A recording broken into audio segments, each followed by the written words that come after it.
تو قاضی صاحب نے یہ لکھا کہ اس چیز کی ہم تنخواہ لیتے ہیں اور یہ کام اپنا جلدی کرنا چاہیے، اور عطر من اللہ صاحب کا نام لکھا۔ اب میں حیران ہوں کہ بہت سارے صحافی، بہت سارے کورٹ رپورٹر وہ ذرا مچھر گئے۔ مطلب آپ بھی میرے ساتھ یہ اتفاق کریں گے کہ کچھ لوگ ایسے ہیں جو اسٹیبلشمنٹ پہ تنقید کرتے تھے، ایجنسیوں پر تنقید کرتے تھے۔ پھر کیا ہوا، خان صاحب کے زمانے میں اسٹیبلشمنٹ ایجنسیوں نے، جنرل فیض نے ان کا پھینٹا لگوایا، کسی کو گھر میں گھس کے، کسی کو کیا اغوا کر کے کسی طریقے سے وغیرہ وغیرہ، ٹھیک ہو گیا نا۔ جنرل فیض نے ان کو اس طریقے سے تکلیف پہنچائی جو کہ قابل مذمت ہے۔ اس کے بعد اسٹیبلشمنٹ چینج ہو گئی، لیکن ان صحافیوں نے اسٹیبلشمنٹ کا نام نہیں لیا، کبھی بھی نہیں لیا، بھول کے نیند میں بھی نام نہیں لیا اسٹیبلشمنٹ کا۔ اب وہ صحافی چڑھ دوڑے ہیں، یا وہ یوٹیوبر، یا وہ مالشیا پالشیا، وہ صرف ان کا سافٹ ٹارگٹ ہے، چونکہ وہ کہتے کچھ نہیں ہیں۔ قاضی فائد عیسیٰ صاحب وہ ہر بات پہ ان پہ چڑھ دوڑتے ہیں، اور وہ اگر ثاقب نثار ہوتے تو وہ کہتے ذرا آؤ نا، میں تمہاری طبیعت ابھی صاف کرتا ہوں، تمہیں بھیجتا ہوں نا 6 مہینے کے لیے جیل، تو پھر تمہیں لگ پتہ جائے گا، اور وہ پھر ضمانت بھی نہیں ہوگی، اور یہ سارا کچھ ضمانت بھی نہ ہونے دیتے، اور وہ جیل بھی بھیجتے، پھر یہ ٹھیک ہوتے، پھر نکلتے، وہ پھر بھیج دیتے۔ وہ ایسا بندہ ہے نہیں قاضی فائد عیسیٰ صاحب، وہ بڑا شریف آدمی ہے۔ اس کی شرافت سے ناجائز فائدہ اٹھا کے انہوں نے تماشا اور بدماشی کی ہوئی ہے۔ اب میں آپ کو ایک ویڈیو سنوا رہا ہوں، یہی والی بات ہے کہ جسٹس عطر من اللہ صاحب جب یہ افتخار چودھری صاحب کے ترجمان ہوتے تھے، ابھی یہ جج نہیں بنے تھے، یا پھر اس ترجمان اور جج کے درمیان والا جو پیریڈ تھا، ان سے پوچھا گیا بھائی جج کو اخبار پڑھنا چاہیے، کوڈ آف کنڈکٹ کیا کہتا ہے، جج کو ٹی وی دیکھنا چاہیے؟ انہوں نے کہا جج کو نہ اخبار پڑھنا چاہیے اور نہ ہی ٹی وی دیکھنا چاہیے۔ امریکہ میں نیو یارک بار سے خطاب کرتے ہوئے امریکہ میں انہوں نے کہا کہ جب یہ ابھی عدالتیں کھولی تھی نا، اپریل یعنی 8 اور 9 اپریل کی درمیانی شب، اسلام آباد ہائی کورٹ بھی کھلی اور سپریم کورٹ بھی، تو انہوں نے کہا میں اس وقت ARY دیکھ رہا تھا۔ یہ خود ذرا سن لیں، میں نے دونوں بیانات کو ملا دیا ہے، آپ یہ ذرا سنیں، پھر اس کے بعد کیا سن، یہ ذرا سن لیں پلیز۔ جی عطر من اللہ صاحب، میرے سوال کا جواب دیجئے پلیز۔ کیا جج صاحبان کو ٹیلی ویژن دیکھنا چاہیے، اخبار پڑھنے چاہیے؟ کیا اس کی وجہ سے 2010 میں سپریم کورٹ کو رات گئے، یہ پورا سپریم کورٹ سارے ججز بیٹھ گئے تھے؟ ایک خبر جو بیس لیس نکلی، ابھی بھی یہ بات ہو رہی ہے۔ ایز این ایڈوکیٹ آپ کی فیملی میں بھی جج رہ چکے ہیں، کیا یہ بات درست ہے؟ ہاں یا نہ؟ اصولاً کسی بھی جج صاحب کو نہ اخبار دیکھنا چاہیے، نہ Though at that time I didn't realize it. I was watching ARY in my pajamas. I didn't even bother to change, or because I didn't have to go. I didn't have to pass any order. So the ARY you see, I don't want to name them. میں اس وقت ARY دیکھ رہا تھا، وہ خود کہتے ہیں کہ جج کو نہ اخبار پڑھنا چاہیے اور نہ ہی کوئی ٹی وی دیکھنا چاہیے۔ پھر اس کے بعد جب وہ امریکہ میں تقریر کرنے گیا، اس سے پہلے تو وہ جج بن چکے تھے، پھر اس کے بعد سپریم کورٹ کے بنے۔ اب وہ جب تقریر کرنے گئے تو کہتے ہیں کہ میں 8 اور 9 کی درمیانی شب تو میں ARY دیکھ رہا تھا۔ اب مجھے یہ بتائیں، چلیں میں اگر ریسپیکٹ میں اس کو منافقت نہ کہوں، اب میں اس کو ڈبل سٹینڈرڈ کہہ دوں، اب کون سی بات ان کی مانیں اور کون سی بات نہ مانیں؟ کہ وہ کہتے ہیں جج کو اصولاً تو نہ اخبار پڑھنا چاہیے اور نہ ٹی وی دیکھنا چاہیے، اسی اپنے اصول کو لتھاڑ پتھاڑ دیا، اور وہ کہتے ہیں میں 8 اور 9 کی درمیانی شب تو ARY دیکھ رہا تھا۔ وہاں پہ وہ امریکہ میں جا کے گئے ہیں، وہاں پر وہ سیاسی تقریر کر رہے ہیں مبینہ طور پہ، لیکن ان کے پاس اپنا فیصلہ لکھنے کی، اور اب وہ مالشیا پالشیا قاضی پہ چڑھ دوڑے ہیں۔ وہ کہتے ہیں جی فیصلہ لکھنا چاہیے تھا، یہ ہماری ڈیوٹی ہے، یہ فیصلہ لکھنا چاہیے۔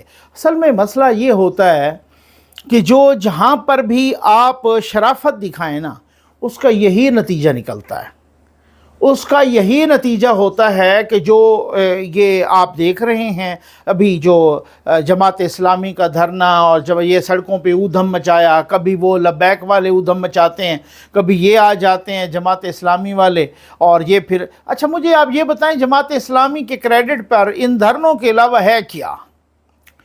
ایک کراچی کے ناظم تھے نعمت اللہ خان صاحب، اچھا کام کیا. اس کے علاوہ اور میرا خیال ہے وہ جماعت سے زیادہ اس کی اپنی شخصیت پہ ڈیپینڈ کرتا. جماعت اسلامی 2013 سے 2018 تک پی ٹی آئی کی خیبر پختونخوا حکومت میں وہ پارٹنر تھی، ٹھیک ہے، آپ کو پتہ ہے. اس میں کون سا انہوں نے وہاں پر تیر مارے یا کون سا انہوں نے عوام کے لیے ان کو مجبور کیا جناب کہ آپ تو یہ نہ کریں اور وہ نہ کریں. الٹا یہ ہوا کہ خیبر بینک کا ایک سکینڈل آیا. اس وقت جو وزیر خزانہ تھے جماعت اسلامی سے ان کا تعلق تھا. جو خیبر پختونخوا حکومت عمران خان کی حکومت تھی، اس وقت جو پرویز خٹک صاحب وزیر اعلیٰ تھے، اس وقت جو وزیر خزانہ تھے ان کا تعلق جماعت اسلامی سے تھا. خیبر بینک نے کمپلینٹ کی، باقاعدہ لکھ کے بھیجا، کمپلینٹ کی کہ یہ جو وزیر خزانہ ہے نا جماعت اسلامی والے، یہ ہمیں پریشرائز کرتے ہیں کہ آپ پولیٹیکل انڈکشن کرو، غیر قانونی بھرتیوں کے لیے ہمیں پریشرائز کرتے ہیں. خیبر بینک لکھ رہا ہے، میں نہیں کہہ رہا، ٹھیک ہو گیا نا.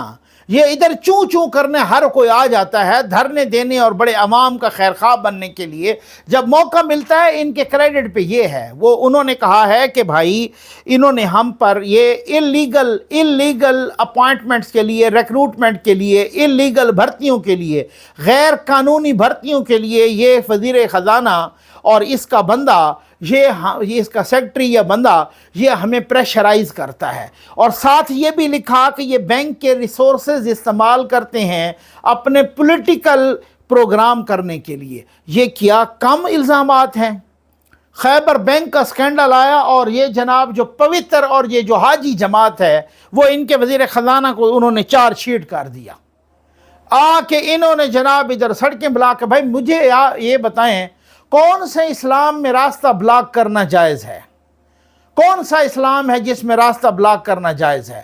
آپ پورے مغرب میں چلے جائیں، امریکہ میں چلے جائیں، کینیڈا میں چلے، کہیں ایسا آپ نے احتجاج دیکھا جہاں پر مین ہائی وے پہ بیٹھ گئے ہیں دھرنا دے کے؟ ادھر ابھی ڈی چوک پہ یہ بیٹھے رہے ہیں فلسطین کے نام پہ 2 مہینوں تک، وہ سارے کا سارا جناح ایونیو بند. اب آپ دیکھیں تو صحیح، اس سے بڑا ظلم کیا ہو سکتا ہے؟ میں کہتا ہوں جو بھی آئندہ سڑکوں پر بیٹھے، سڑکیں بند کرے اور دھرنے دے، ان کا قانون کے آہنی ہاتھوں سے ان کا بوتھا توڑ دینا چاہیے. ادھر ہی تماشا لگا ہے اسی ملک میں. ایسے اکانومی کہاں بڑھ سکتی ہے آگے؟ ایسے معیشت کیسے چل سکتی ہے؟ ٹھیک کیسے ہو سکتی ہے؟ جس پہ ٹیکس لگے اس نے کسی نہ کسی کو پیسے دے دینے، یا جاؤ جی جا کے دھرنا دے دو. جس پہ کوئی اس طرح کے جاؤ جی جا کے بدماشی کر دو، یہاں دھرنا دو، وہاں روڈ بند کرو، وہ کوچہ بند کرو، فیض آباد آ کے بند کرو، وہ یہ کرو وہ کرو. یہ دیہڑی داروں نے تماشا بنایا ہوا ہے، 200 400 500 1000 بندہ آ کے بیٹھ جاتا ہے. ان سے پوچھیں کہ ان کو کھلاتے کہاں سے ہیں؟ اب 1000 بندہ اگر بیٹھا ہے آ کے، اور اگر وہ 3 ٹائم کا کھانا کھاتا ہے، ذرا کسی نے خرچہ بھی کیلکولیٹ کیا، کسی نے پروب کرنے کی بھی کوشش. اب مصیبت تو یہی ہے نا کہ قاضی فائز عیسیٰ نے اور مشیر عالم صاحب نے، جسٹس مشیر عالم جو کہ ریٹائر ہو گئے، اور قاضی فائز عیسیٰ نے فیض آباد دھرنے پر ایک فیصلہ دیا تھا. اس پہ عمل درآمد ہو جاتا نا، یہ ساری بدماشیاں نکل جاتی. چونکہ اس پہ عمل درآمد ہوا نہیں ہے. وہ اگر ہوتا تو پھر جنرل فیض آج چوراہے پہ لٹکا ہوتا، پھر جنرل باجوہ کی بھی خیر نہیں تھی، اور باقی بھی جو آئے تھے وہاں پہ پیسے تقسیم کرنے کے لیے لبیک کے دھرنے میں، ان کی بھی خیر نہیں تھی. تو اگر اس فیصلے پر عمل درآمد ہوتا تو آج ایسا نہ ہوتا، آج حالات چینج ہوتے. یہ صورتحال ہے. امید ہے آپ کو ویڈیو پسند آئی ہوگی. آپ کا بہت بہت شکریہ.